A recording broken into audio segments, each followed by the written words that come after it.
Hello दोस्तों, मेरा नाम चंदन कुमार है। आप देख रहे हैं मेरा यूट्यूब चैनल ब्लॉगबस।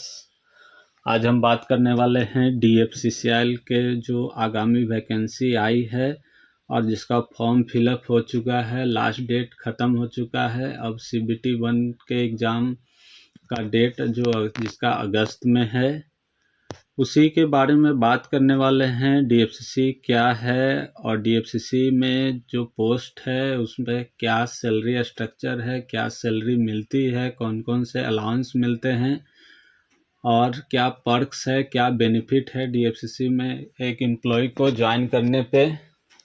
तो इसी रिगार्डिंग बात करने वाले हैं। तो सबसे पहले डीएफसीसी जो है वो गवर्नमेंट अंडरटेकिंग कंपनी है, government of India enterprise undertaking. तो इसका अर्थ है कि ये जो कंपनी है वो भारत सरकार गवर्नमेंट ऑफ इंडिया के उपक्रम है, उसी के अंतर्गत आती है। Dedicated freight corridor corporation of India limited है, यानी कि ये एक PSU जॉब है। ठीक है दोस्तों, आप एकदम 100% श्योर रहिए कि ये जो जॉब है ये सेंट्रल गवर्नमेंट की जॉब है, लेकिन सेंट्रल में 100% जो शेयर वाली कंपनी होती है, जैसे कि इंडियन रेलवे है, जितने भी PCS और IPS के जॉब होते हैं वो 100% गवर्नमेंट जॉब होते हैं। जैसे नाबार्ड है और RBI है, ये सब 100% गवर्नमेंट हैं। तो इसके जो जॉब होते हैं वो 100% गवर्नमेंट ऑफ सेक्टर के जॉब हुए। और जो PSU होते हैं वो PSU का अर्थ होता है कि उसमें गवर्नमेंट का स्टेक जो होता है 51% प्लस होता है। PSU में जो स्टेक होता है गवर्नमेंट का 51% प्लस होता है।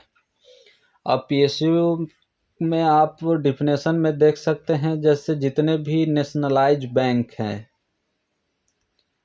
जो हमारे नेशनलाइज बैंक है, जैसे कि PNB है, बैंक ऑफ बड़ौदा है, BOB है, bank of Baroda, bank of India, जितने भी 12 कॉमर्शियल बैंक है अभी, और SBI अलग है। SBI में भी गवर्नमेंट का स्टेक 57% है। और फिर जितने भी महारत्न कंपनी है, 8 जो महारत्न कंपनी है, वो सारे PSU के अंतर्गत आते हैं। सारे PSU के अंतर्गत आते हैं, जैसे गेल है, सेल है, भेल है, steel authority of India limited, gas authority of India limited.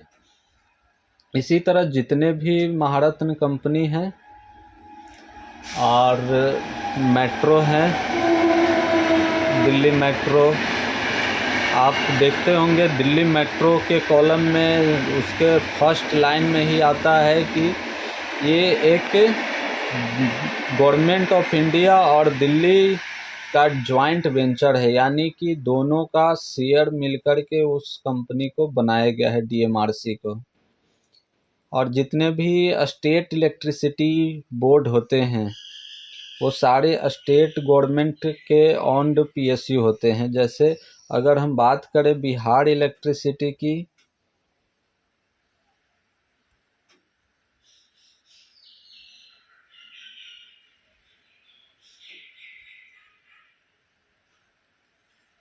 अगर हम बात करें बिहार स्टेट इलेक्ट्रिसिटी की, BSPCL, Bihar state power holding limited, तो ये भी क्या है, ये एक PSU कंपनी है। तो सेम उसी तरह DFCC भी PSU कंपनी है। आप इंश्योर रहिए 100% DFCC जो PSU कंपनी है। लेकिन ये जो वैकेंसी है ये परमानेंट रिक्रूटमेंट है, यानी कि इसमें आपको निकाला नहीं जाएगा। बहुत से लोगों का कन्फ्यूजन होता है कि ये लिमिटेड है तो क्या ये परमानेंट जॉब होगा या आगे चल के हमको इससे निकाल दिया जाएगा। तो आप 100% श्योर रहिए, ये परमानेंट जॉब है और इसमें आपको 100% सिक्योरिटी मिलेगी जॉब की। आपको इसमें कोई भी तरह का रिस्क नहीं है कि आप जॉब कर रहे हैं तो आपको किसी भी समय जॉब से निकाल दिया जाएगा, ऐसा नहीं है। और काफ़ी अच्छी पीएसयू है डीएफसीसी। इसमें बहुत से बेनिफिट और पर्क्स है जो एम्प्लॉय को दिए जाते हैं।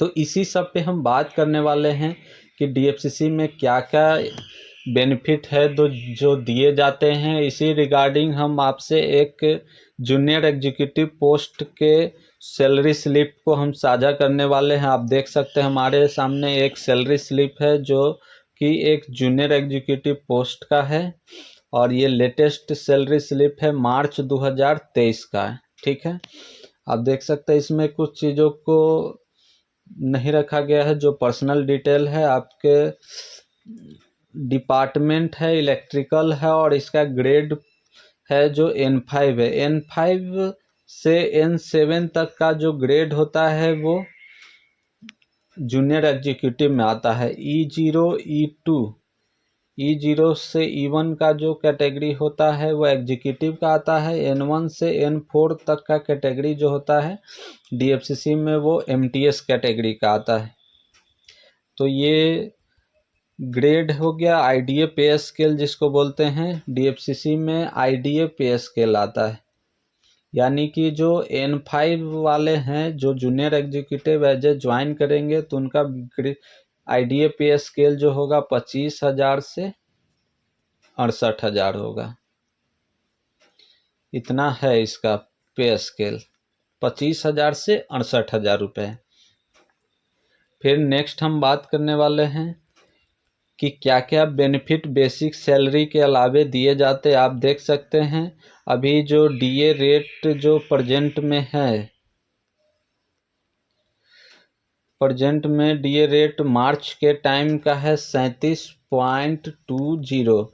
ये डियरनेस अलाउंस है जिसको हम जनरली महंगाई भत्ता के रूप में जानते हैं। तो ये टाइम टू टाइम बढ़ते रहती है। जैसे जैसे महंगाई बढ़ती है वैसे वैसे सरकार के द्वारा इसको बढ़ाया जाता है, और जो इन सेंट्रल गवर्नमेंट में डीए का रेट होता है वही रेट डीएफसीसी में भी रखा जाता है। उसके बाद सेकेंड एक टर्म है इंक्रीमेंट। सेकेंड एक टर्म आता है इंक्रीमेंट। क्या होता है? तो इंक्रीमेंट टाइम टू टाइम, अगर कोई एम्प्लॉय 2019 में ज्वाइन करता है और अभी 2023 चल रहा है तो 19 से 20, 20 से 21 और 21 से 22 और 22 से 23, यानी कि 19 से 20 अगर कोई व्यक्ति जून में 19 में ज्वाइन करता है तो जून 2020 में उसका एक ईयर कंप्लीट हो जाता है। तो इस 1 ईयर में जो उसका 1 साल होता है जॉब का, तो उसी पे उसको 1 ईयर का इंक्रीमेंट मिलता है। और जो 1 ईयर इंक्रीमेंट मिलता है वो 3% होता है। यानी कि अब आपकी अगर कोई बंदा 25,000 पे ज्वाइन करता है 2019 में जून में, और जून 2020 में देखा जाएगा तो जून 2020 में उसकी सैलरी 25,000 का 3%, यानी कि 750 रुपये इसके बेसिक में ऐड हो जाएंगे, यानी कि 25,750 रुपये। अब जो भी अलाउंसेज वगैरह डियरनेस अलाउंस मिलेंगे नेक्स्ट ईयर से 25,000 पे ना मिल करके उसको 25,750 रुपये पे डियरनेस अलाउंस मिलेंगे। जो भी अलाउंसेज है, महंगाई भत्ता है या स्पेशल पर्क अगर दिए जाते हैं तो ये सारे 25,750 रुपये होंगे। फिर सेम अगर 25,750 रुपये हैं, और अगर फिर नेक्स्ट अगर जून 19 का ज्वाइन था, अगर 20 और 20 के बाद अगर 21 जून 2021 होते हैं तो फिर 25,750 का 3% सैलरी ग्रोथ करेगी। तो इंक्रीमेंट को आप सीधे टर्म में आप समझ सकते हैं कि इंक्रीमेंट क्या होता है। इंक्रीमेंट एक एम्प्लॉय को क्या मिलता है। तो इंक्रीमेंट जो टर्म है वो वही चीज़ है। अब हम बात करते हैं, देखिए इसमें एक टर्म लिखा है नेक्स्ट इंक्रीमेंट, यानी कि अब जब भी इंक्रीमेंट लगेगा वो कब लगेगा, 1/6/2023 को, यानी कि नेक्स्ट 2023 में इंक्रीमेंट क्या होगा, जून में इंक्रीमेंट इसका चेंज हो जाएगा, यानी कि फिर 3% बढ़ेगी, फिर 2024 में इंक्रीमेंट क्या होगा, बढ़ते जाएगा।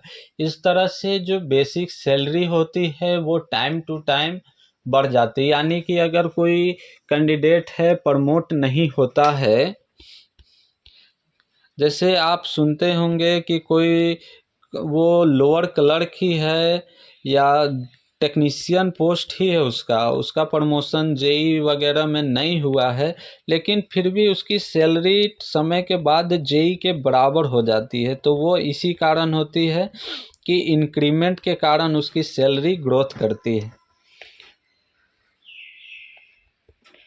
अब हम बात करने वाले हैं, आपको दिखा रहे हैं नीचे क्या क्या सैलरी में ऐड किए जाते हैं, क्या क्या मिलता है।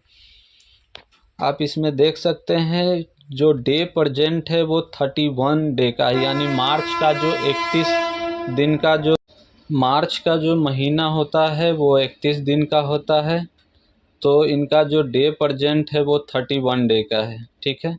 मास्टर बेसिक आप देख सकते हैं 27,330, यानी कि ये जिस भी व्यक्ति का जो सैलरी स्लिप है, ये जूनियर एग्जीक्यूटिव जिसका बेसिक 25,000 है, आप एडवर्टाइजमेंट में देख सकते हैं N5 25,000 से 68,000 रुपये है। तो यानी कि ये जिस भी कैंडिडेट का सैलरी स्लिप है ये 3 इंक्रीमेंट लग चुका है, यानी कि 25,000 का ग्रोथ होकर के वो 27,330 रुपये हो चुके हैं, यानी टोटल 3 बार इंक्रीमेंट लगा है। और इसके कारण ये जो सैलरी है 25,000 से 27,330 रुपये हो चुके हैं। यानी कि इनका जो N5 से N6 जैसे ही 3 साल होता है तो कैंडिडेट N5 से N6 में चला जाता है, एक ग्रेड चेंज होता है N5 से N6, जिसका बेसिक है 28,000 से 81,000, ठीक है। तो 28,000 के करीब पहुंच गया है। आप देख सकते हैं कि जो एग्जीक्यूटिव की बेसिक सैलरी है 30,000 रुपये, उसके करीब ही है, मात्र 2,500 रुपये, 2,700 रुपये, 2,670 रुपये कम है। इसकी जो सैलरी है 2,070 रुपये मात्र कम है एक एग्जीक्यूटिव के बेसिक से। तो यानी कि यही कारण होता है कि time to time salary growth होने के कारण भले ही पोस्ट ग्रोथ ना हो, पोस्ट चेंज ना हो, लेकिन सैलरी बढ़ जाती है।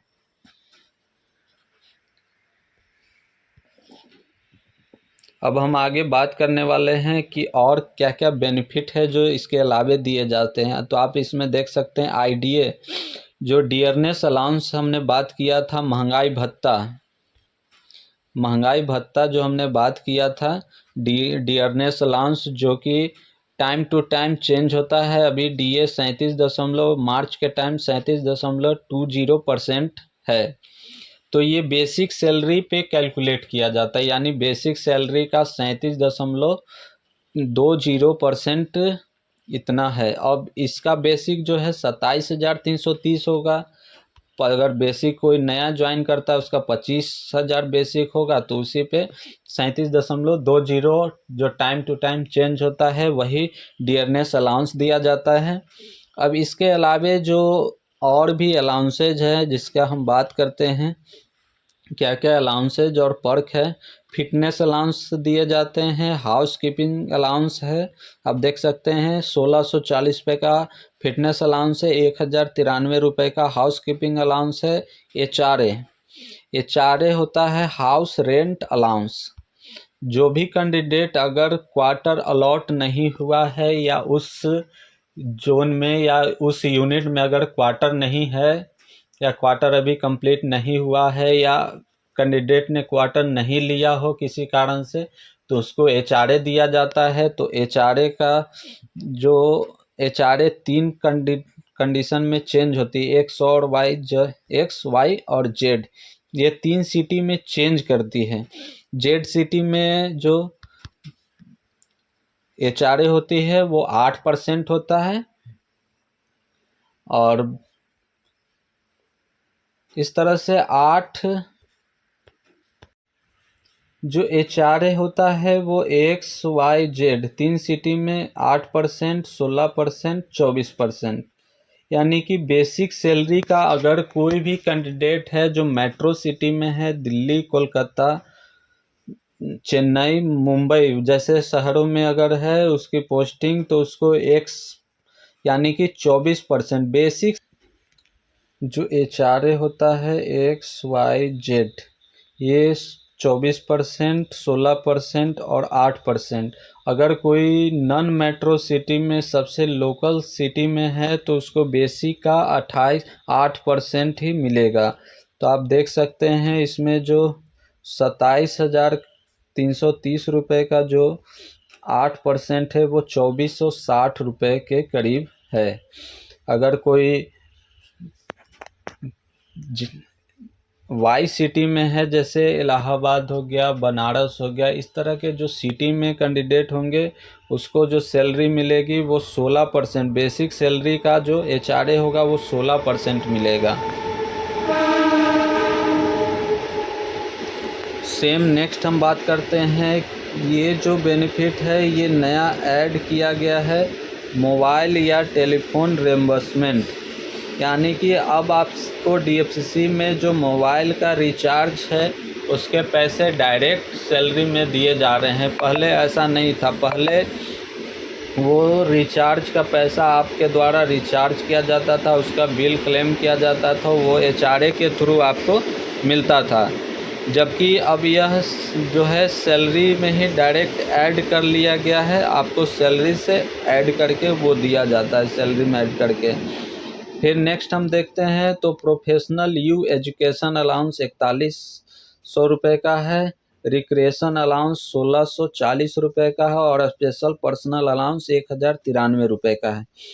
अब ये जो भी अलाउंसेज है एक्स्ट्रा में, जो बेसिक सैलरी के अलावे, बेसिक और DA के अलावे जो एक्स्ट्रा अलाउंसेज है उस पर हम बात करते हैं। जो भी एक्स्ट्रा अलाउंसेज जैसे fitness, housekeeping, professional you education allowance, recreation allowance, special personal allowance, mobile और HRA को छोड़ के, तो ये बेसिक सैलरी का 35%, यही एक स्पेशल पर्क और अलाउंसेज है जो दिए जाते हैं। बेसिक सैलरी के 35% दिया जाता है।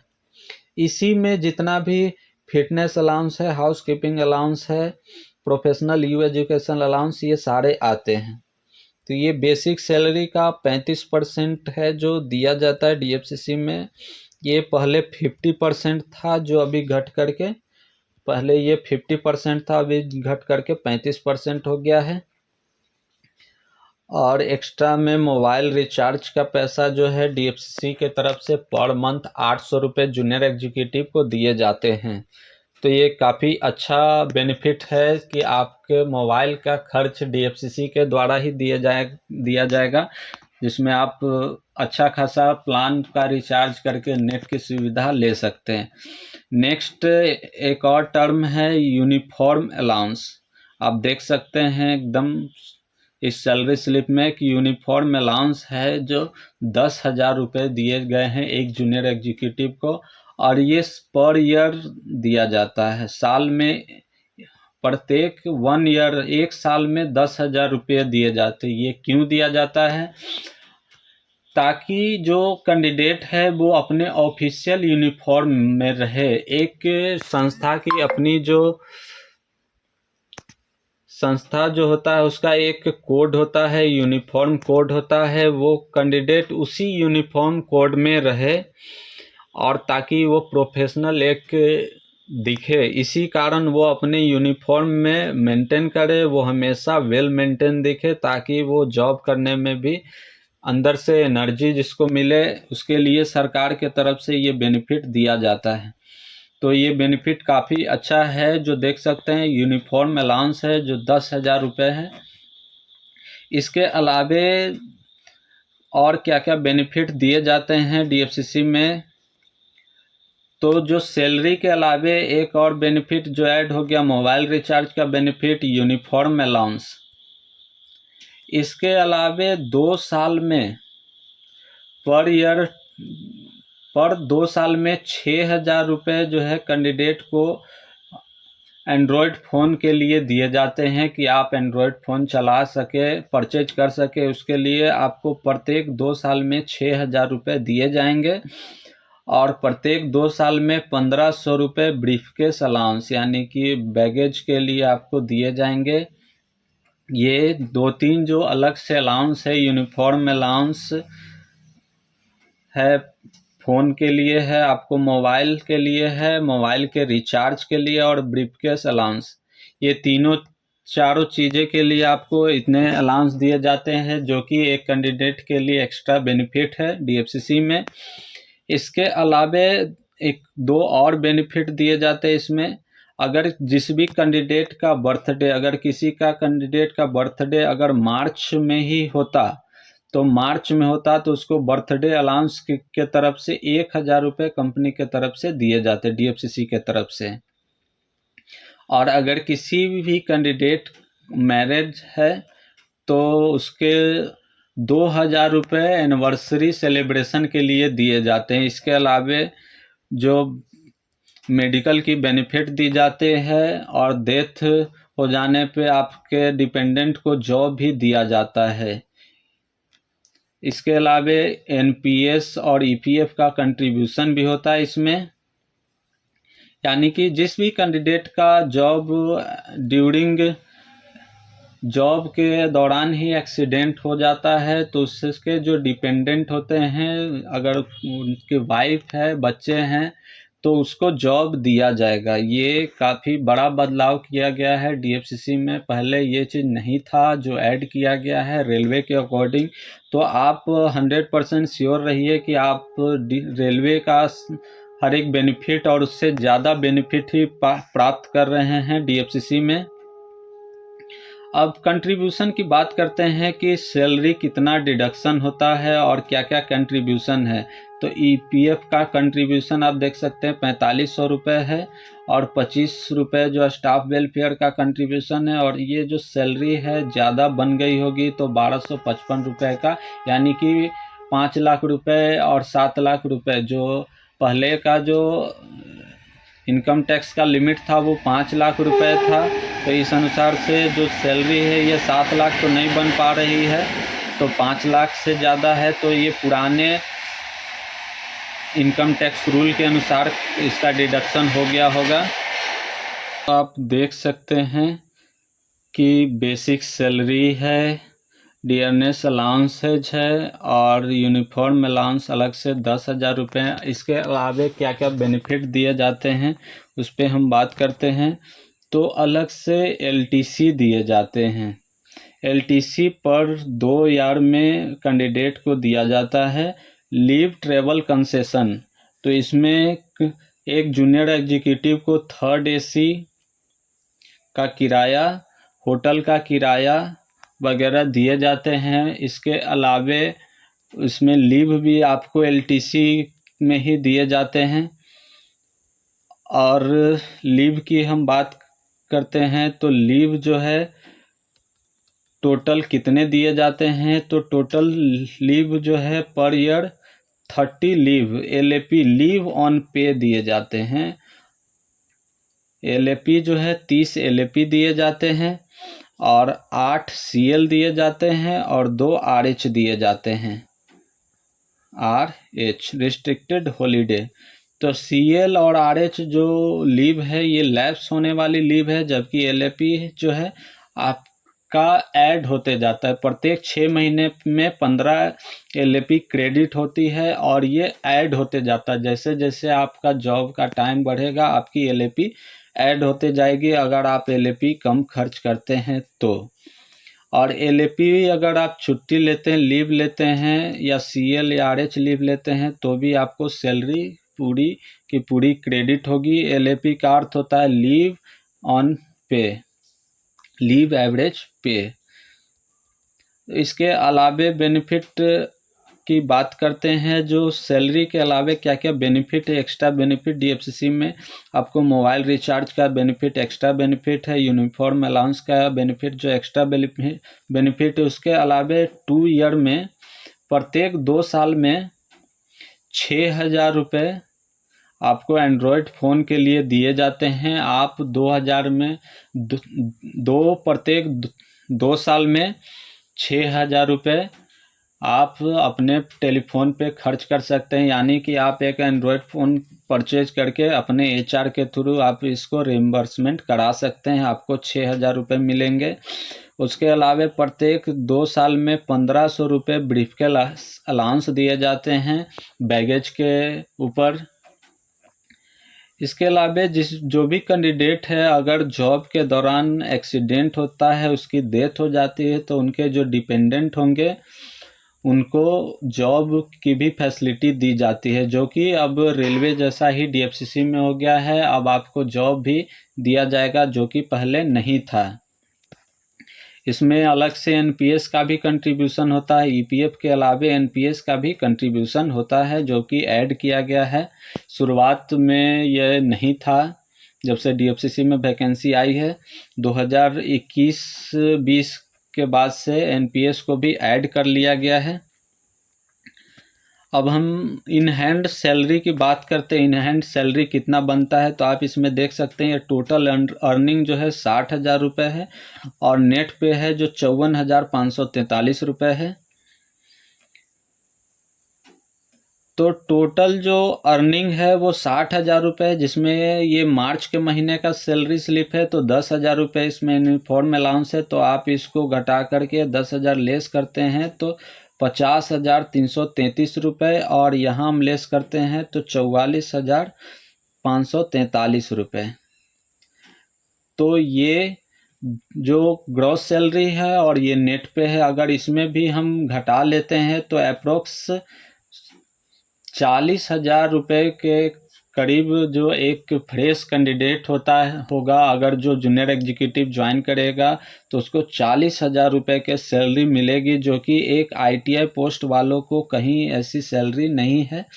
अगर आप आईटीआई से रेलवे में technician as a technician join करते हैं तो भी आपको इतनी सैलरी नहीं मिलेगी। तो एक अच्छा ऑर्गेनाइजेशन है डीएफसीसी के, तो आप 100% मोटिवेट रहिए कि आप डीएफसीसी में अपना ज्वाइनिंग कंफर्म रखें। और चूँकि इस बार वैकेंसी काफ़ी कम है, हालांकि डीएफसीसी में जो वैकेंसी होती है वो कम ही होती है, और इस बार CBT 1 और CBT 2, CBT 1 in qualifying in nature है और CBT 2 है जो मेरिट में काम आएगा। CBT 2 का मार्क्स तो काफ़ी टफ एग्ज़ाम हो जाता है। तो वैसे कैंडिडेट जिनकी तैयारी अच्छी होगी वो अपना सिलेक्शन कंफर्म रखेंगे इसमें, और डीएफसीसी के एक एम्प्लॉय बनने का उनको मौका मिलेगा, और इतने सारे बेनिफिट्स जो है वो उनको प्राप्त होंगे।